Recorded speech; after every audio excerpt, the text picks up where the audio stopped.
Luke chapter 13. There were present at that season some who told him about the Galileans, whose blood Pilate had mingled with their sacrifices.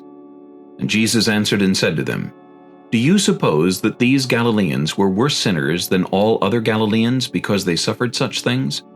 I tell you no. But unless you repent, you will all likewise perish.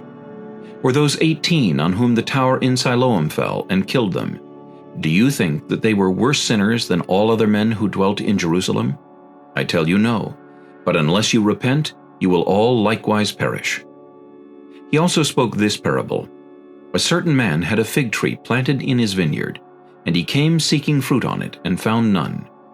Then he said to the keeper of his vineyard, Look, for 3 years I have come seeking fruit on this fig tree, and find none. Cut it down. Why does it use up the ground? But he answered and said to him, Sir, let it alone this year also, until I dig around it and fertilize it. And if it bears fruit, well, but if not, after that you can cut it down. Now he was teaching in one of the synagogues on the Sabbath, and behold, there was a woman who had a spirit of infirmity 18 years, and was bent over, and could in no way raise herself up. But when Jesus saw her, he called her to him and said to her, Woman, you are loosed from your infirmity. And he laid his hands on her, and immediately she was made straight, and glorified God. But the ruler of the synagogue answered with indignation, because Jesus had healed on the Sabbath. And he said to the crowd, There are 6 days on which men ought to work. Therefore come and be healed on them, and not on the Sabbath day. The Lord then answered him, and said, Hypocrite, does not each one of you on the Sabbath loose his ox or donkey from the stall, and lead it away to water it? So ought not this woman, being a daughter of Abraham, whom Satan has bound, think of it, for 18 years, be loosed from this bond on the Sabbath? And when he said these things, all his adversaries were put to shame, and all the multitude rejoiced for all the glorious things that were done by him. Then he said, What is the kingdom of God like, and to what shall I compare it? It is like a mustard seed which a man took and put in his garden, and it grew and became a large tree, and the birds of the air nested in its branches. And again he said, To what shall I liken the kingdom of God? It is like leaven, which a woman took and hid in 3 measures of meal, till it was all leavened. And he went through the cities and villages, teaching and journeying toward Jerusalem. Then one said to him, Lord, are there few who are saved?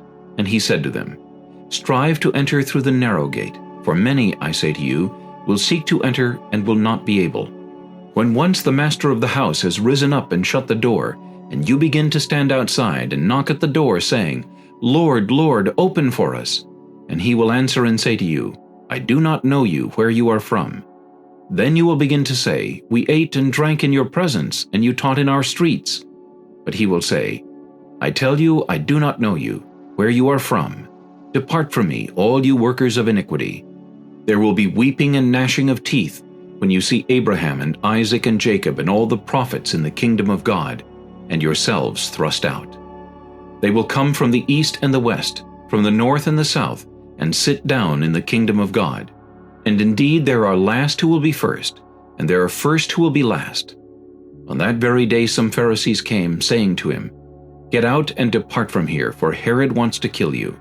And he said to them, Go tell that fox, Behold, I cast out demons and perform cures today and tomorrow, and the 3rd day I shall be perfected. Nevertheless, I must journey today, tomorrow, and the day following, for it cannot be that a prophet should perish outside of Jerusalem. O Jerusalem, Jerusalem, the one who kills the prophets and stones those who are sent to her. How often I wanted to gather your children together, as a hen gathers her brood under her wings. But you were not willing. See, your house is left to you desolate, and assuredly I say to you, you shall not see me until the time comes when you say, Blessed is he who comes in the name of the Lord.